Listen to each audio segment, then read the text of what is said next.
Hi friends, నేను మీ శ్రావణిని. Please skip చేయకుండా video అయితే లాస్ట్ వరకు చూడండి.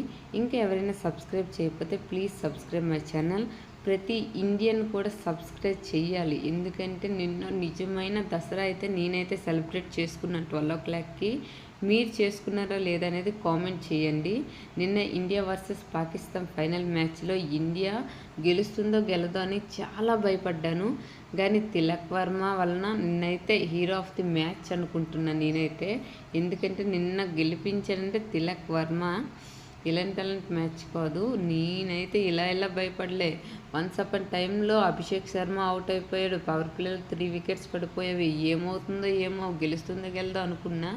ఆ టైంలో తిలక్ వర్మ వచ్చి రన్స్ చేసి లాస్ట్ ఫైనల్గా గెలిపించాడు. అదేవిధంగా కుల్దీప్ యాదవ్ 4 వికెట్స్ తీసి మనం టోటల్గా బుమ్రా 2, అక్షర్ పటేల్ 2 అండ్ అదేవిధంగా వరుణ్ చక్రవర్తి ఫస్ట్ వికెట్ అయితే వాళ్ళకి బ్రేక్ డౌన్ అనేది చేశాడు. వరుణ్ చక్రవర్తి నిజంగా హ్యాట్స్ ఆఫ్. నిన్నైతే బౌలర్స్ అయితే ఆల్అవుట్ అయితే చేశారు వాళ్ళని. చాలా మంచి బౌలింగ్ అయితే వేశారని నా ఒపీనియన్. మీ ఒపీనియన్ కామెంట్ చేయండి. Thank you so much. Suryakumar Yadav, congratulations. Thank you.